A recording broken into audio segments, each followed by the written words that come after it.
Ya, saudara sedang viral dibahas di media sosial, suatu negara di Asia yaitu Nepal yang chaos karena terjadi demonstrasi dari awal September hingga akhirnya presiden dan perdana menterinya mengundurkan diri. Katanya demonstrasi ini diprakarsai oleh generasi Z atau Gen Z yang cukup muak dengan pemerintahnya dan juga keluarga dari pejabat-pejabatnya yang hidup bermewah-mewahan sedangkan rakyatnya hidup dalam kesusahan. Nah, ini juga cukup relate dengan Indonesia yang baru saja pada bulan lalu, Agustus 2025, mengalami hal serupa yaitu demonstrasi, tapi sepertinya pemerintahan di sini cukup kokoh, tidak seperti pemerintahan di Nepal. Nah, kita akan ngobrol bersama dengan pengamat hubungan internasional, Pak Teguh Reza Shah. Selamat sore, Pak Teguh. Selamat sore, salam Indonesia. Gimana kabarnya, Pak Teguh? Kabar baik, Jakarta panas hari ini.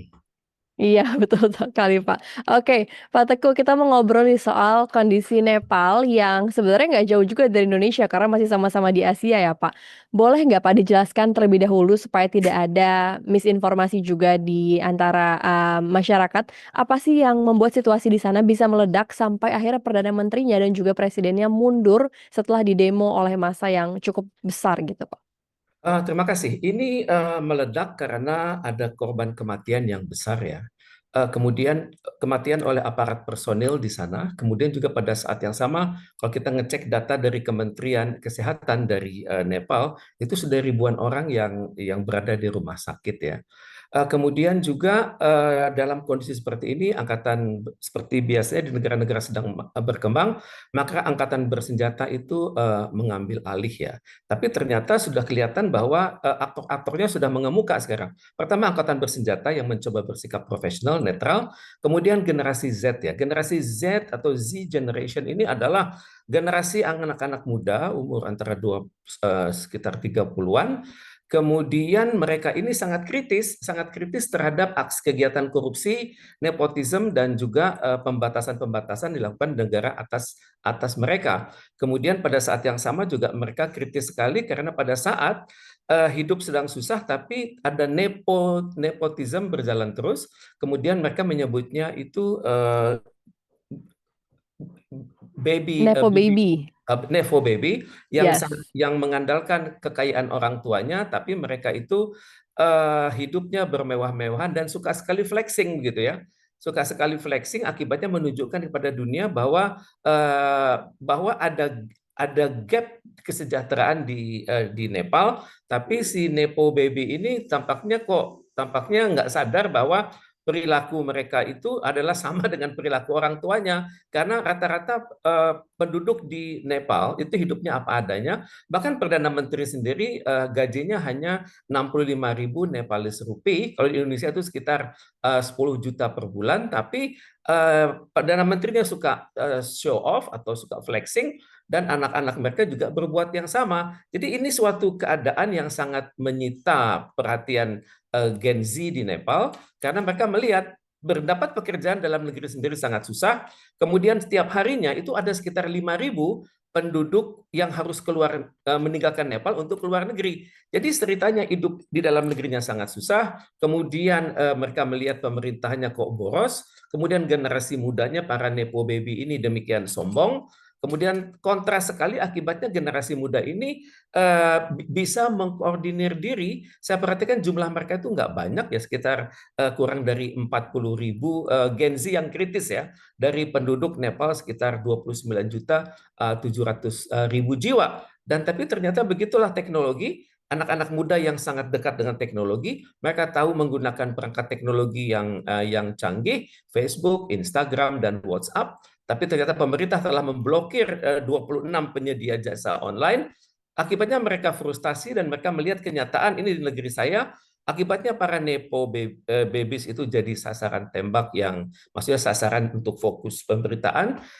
Inilah yang terjadi, dan ternyata ya kita sangat berharap agar hal ini bisa diselesaikan dengan baik oleh berbagai kalangan di Nepal. Karena bagaimanapun juga saya perhatikan generasi muda itu tentunya ada yang berpikiran macam-macam. Ada yang berpikiran politis, bagaimana cara harus menang, bagaimana caranya pemerintahan itu harus turun. Tapi tentunya juga saya melihat ada bibit-bibit di mana ada generasi muda muda yang berpikiran negarawan ya, karena jangan sampai negara mereka hancur, karena kalau sampai hancur nanti akan mencontoh pengalaman dari Arab Spring di masa lalu. Jadi mereka diarahkan untuk melawan pemerintah mereka, menghancurkan fasilitas pemerintahan, kemudian akhirnya bertarung satu sama lain, akhirnya pada saat kelompok demonstran itu melemah, maka semuanya bisa dikendalikan oleh pihak luar. Tentunya mereka belajar dan hal ini semoga tidak terulang lagi di Nepal. Cuman masalahnya sangat sulit mencari tokoh pemersatu ya, karena saat ini generasi Z itu sadar bahwa mereka berada di atas angin dan mereka sedang mencoba mendekati wali kota Kathmandu,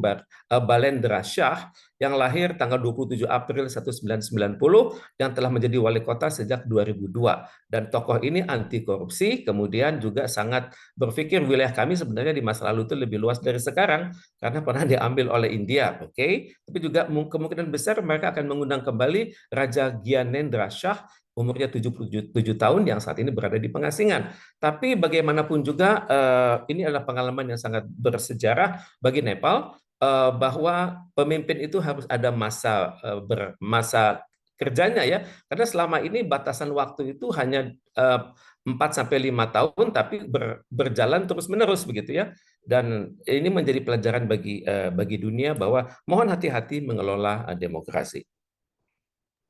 Oke, tadi dengan penjelasan yang begitu lengkap tentang demo di Nepal, Pak. Kalau kita bandingkan dengan demo besar di Indonesia pada bulan Agustus kemarin, ada kesamaan nggak sih, Pak? Terutama dari segi tuntutan masyarakat atau mungkin apakah kesamaannya ini demo organik atau mungkin demo yang ditunggangi seperti apa, Pak?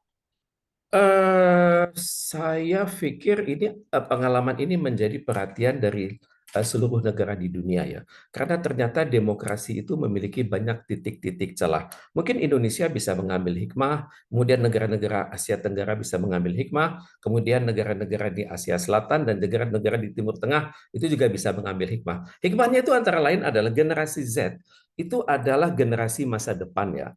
Maka mereka dekat dengan globalisasi. Pemikiran mereka kritis, kemudian pemikiran mereka itu mengandalkan kecepatan dan juga seringkali mereka tidak melihat ada prosedur konstitusi, kemudian prosedur manajemen, kemudian prosedur ideologi. Bagi mereka yang rata-rata berpikir yang penting prosedur, penting ide-ide mereka berjalan cepat dan mereka sangat kritis.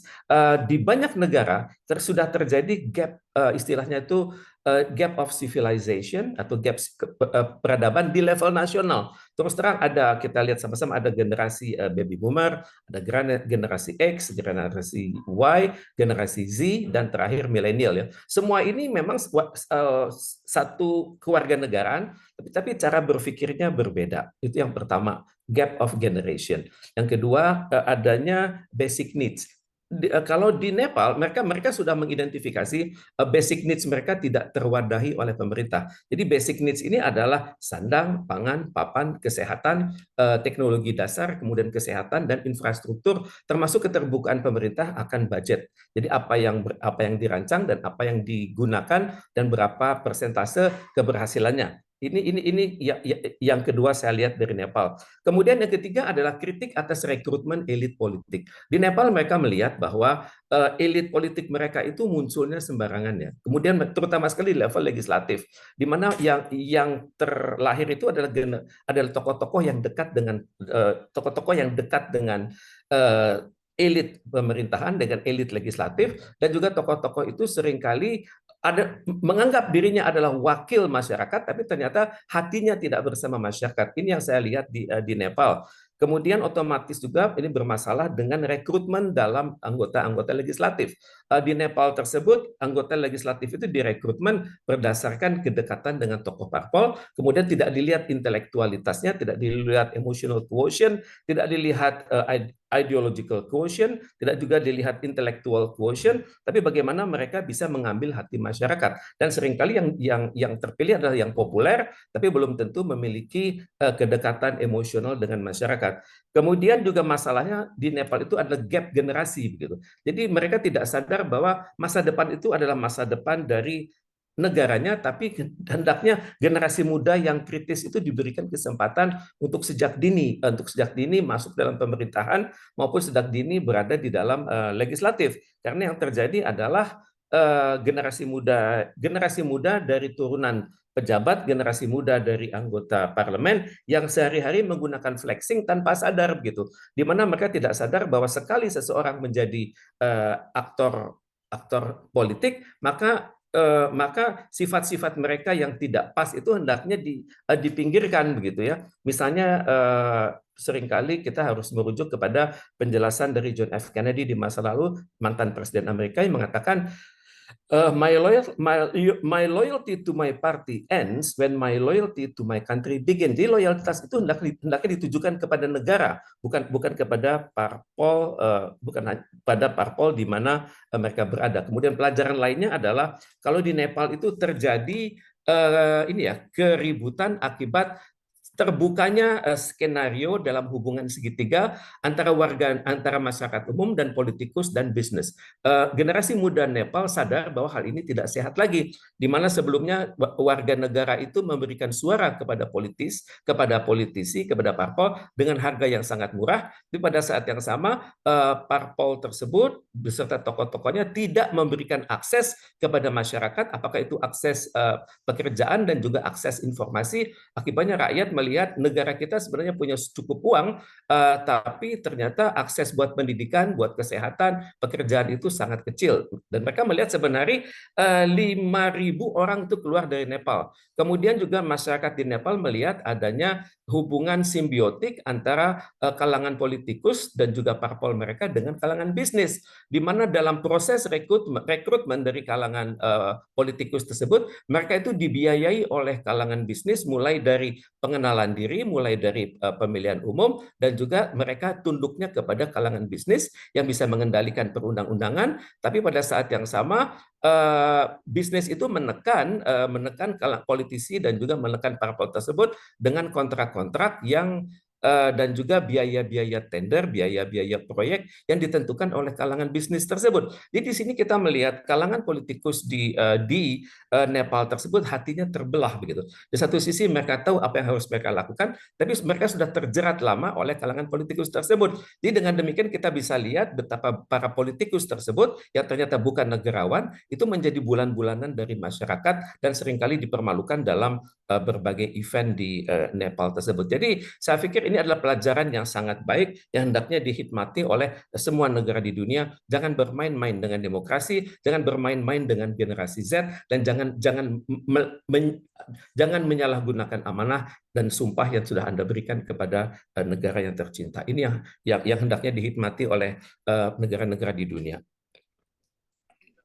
Oke, Pak Teguh, tadi kalau banyak sekali pembahasan mengenai generasi Z yang terlibat dalam demonstrasi ini di Indonesia kemarin juga nggak kalah ya, ketika demo itu kurang lebih banyak generasi Z yang ikut turun untuk menyuarakan pendapat mereka. Tapi kalau menurut Pak Teguh nih, apakah demonstrasi ini di beberapa negara yang entah dipelopori atau generasi Z memang hanya ikut ke dalam demonstrasi tersebut adalah efek dari media sosial? Karena kan sekarang tidak bisa dipungkiri informasi yang menyebar itu menjadi suatu ajakan gitu ya, Pak? Atau memang ada kekecewaan yang mendalam yang menjadikan demo-demo ini adalah demo yang organik dari generasi Z kepada pemerintahan yang tidak memuaskan masyarakatnya?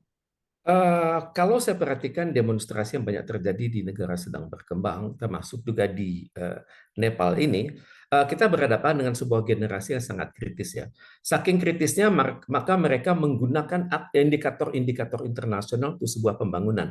Seringkali mereka bisa melihat suatu pembangunan itu tidak transparan. Seringkali pembangunan itu mengandalkan perencanaan yang baik, tapi dalam pelaksanaannya itu meleset.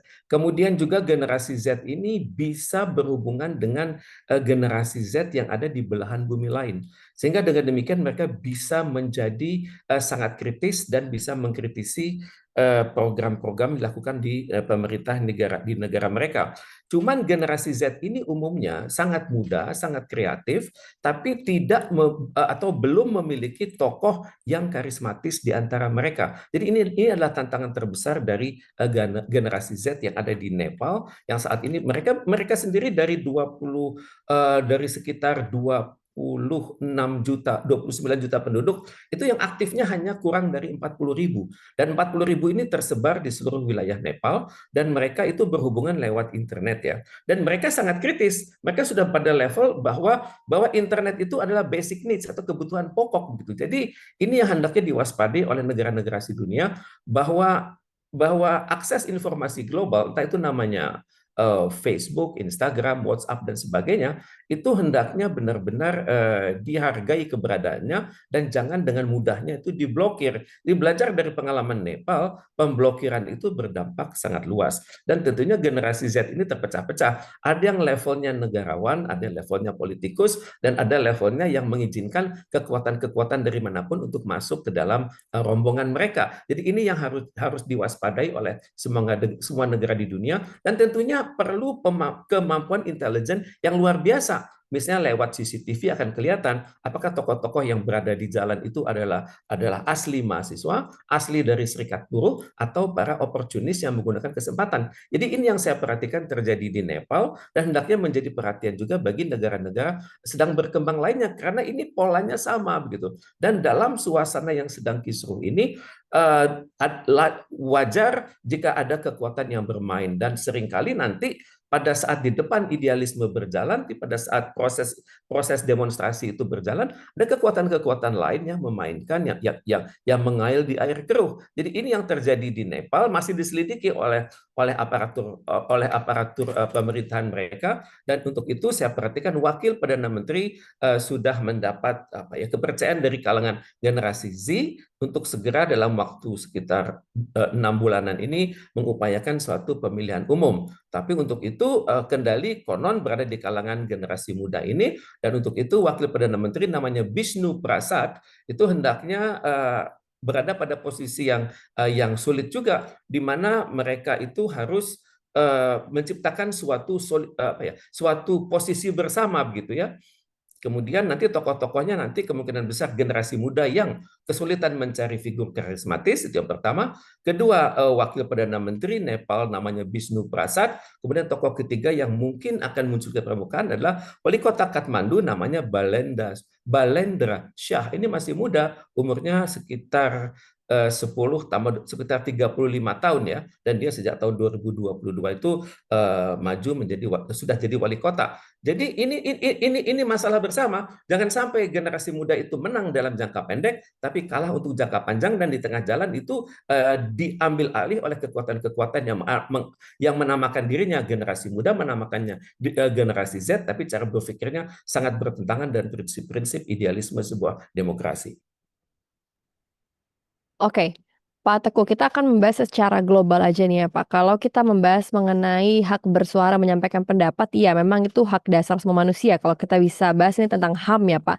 Tapi sampai mana sih HAM itu melindungi masyarakat, khususnya dalam hal ini generasi Z ya, yang kemarin ikut demo baik di Indonesia, di Nepal maupun di negara-negara lainnya. Sejauh mana mereka dilindungi ketika mereka bersuara, tapi pada akhirnya juga bersikap anarkis seperti penjarahan dan lain-lain, apakah itu dapat dibenarkan? Dan kalau ketika, aparat bersifat represif terhadap mereka, apakah itu juga mencederai HAM mereka? Karena di sisi lain mereka juga membuat situasi negara menjadi tidak kondusif. Bagaimana Pak mengenai hal tersebut? Terima kasih. Masalah HAM ini memang masalah yang mengundang penafsiran ya. Walaupun Mmm. kita di dunia memiliki United Nations Declaration of Human Rights ya. Kemudian pada saat yang sama semua negara di dunia tentunya mengedepankan human rights. Ini sejak tahun 80-an pada saat Amerika Serikat dipimpin oleh Jimmy Carter, dan Jimmy Carter mengatakan indikator hubungan bilateral, hubungan internasional saya dengan negara manapun adalah berdasarkan aspek hak asasi manusia. Oke. Sekarang semua negara di dunia itu menginduk kepada PBB. Di situ ada United Nations Declaration of Human Rights, kemudian juga adanya aturan-aturan HAM di dalam negeri sendiri ya. Tapi kita tidak bisa mengelakkan kenyataan bahwa di semua negara generasi Z itu adalah generasi yang sangat aktif. Mereka berpikir tongkat kepemimpinan itu sudah tiba saatnya diberikan kepada mereka, walaupun tidak harus berada pada tingkat tertinggi, tapi posisi-posisi sentral itu harus paling tidak melibatkan mereka. Dan disinilah terjadinya perdebatan apakah hak bersuara mereka itu pasti menang ataukah hak bersuara mereka itu pasti sesuai dengan peraturan hukum yang ada nasionalnya, misalnya hak berserikat, hak berkumpul, kemudian kedekatannya dengan United Nations Declaration on Human Rights.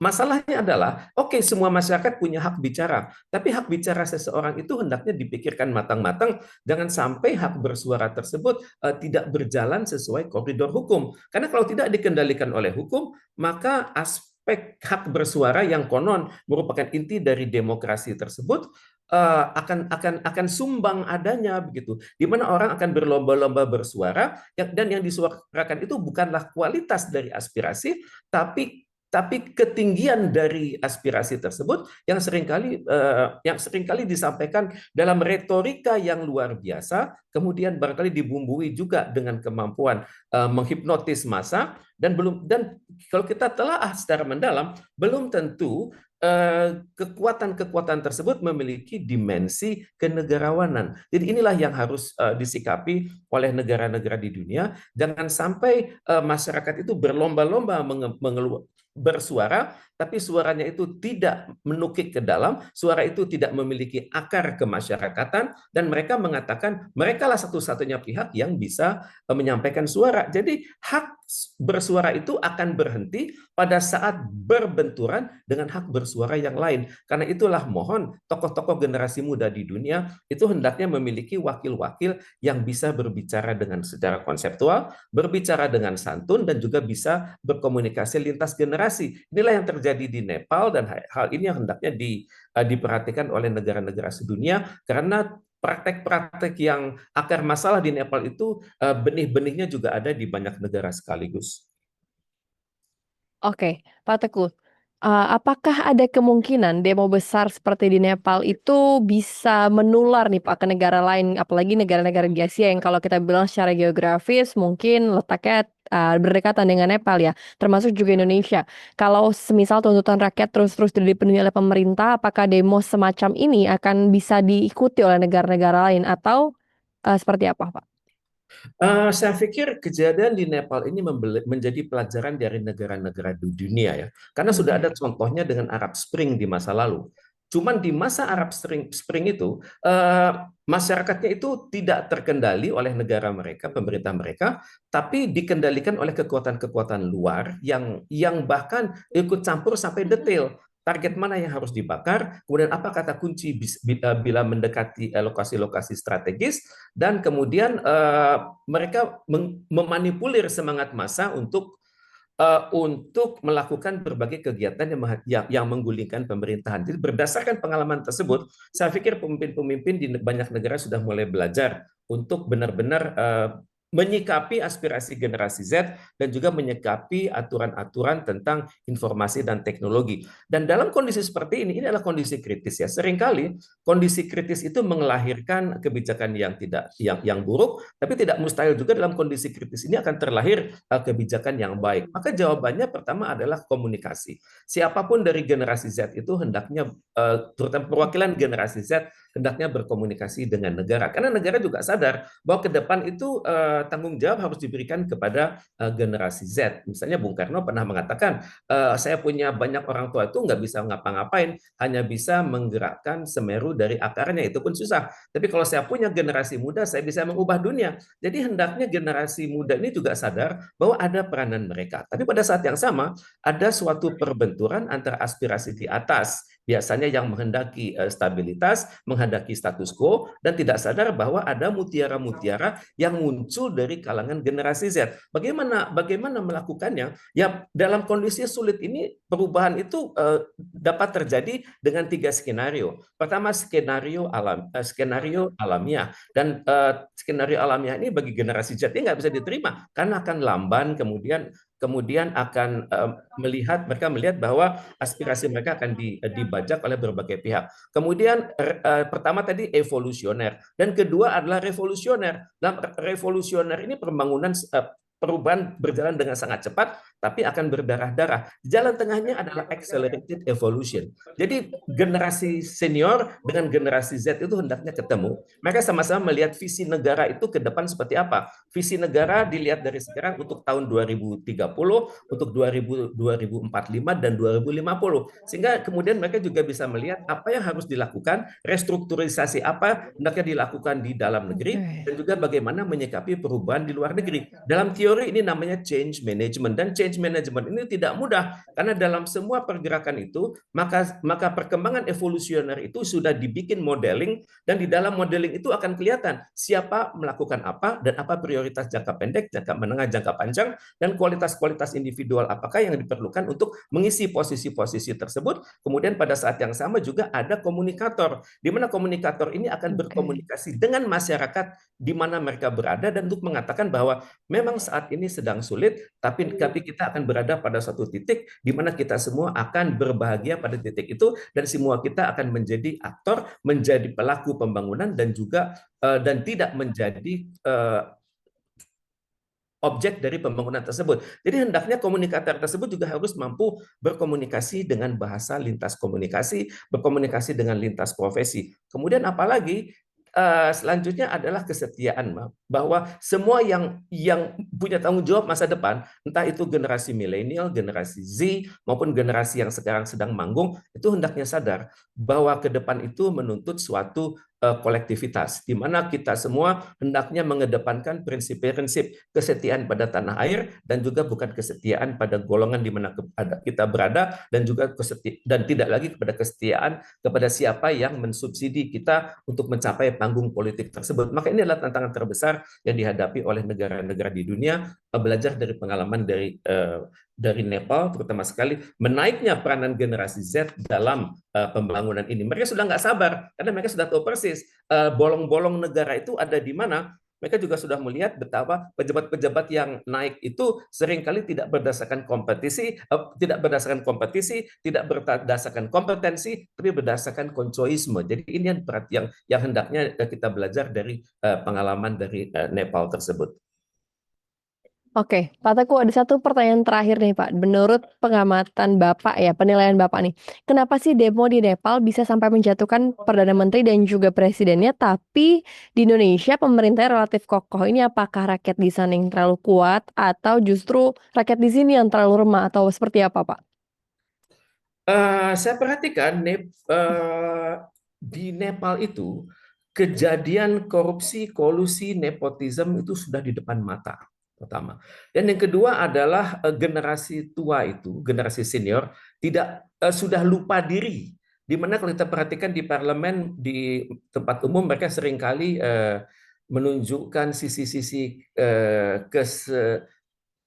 sisi-sisi kebudayaan mereka untuk nyanyi, nari di depan umum pada saat yang sama lingkungannya sedang kesusahan. Kemudian saya lihat juga di sana ada kemampuan generasi Z ini untuk berkomunikasi lintas lokasi.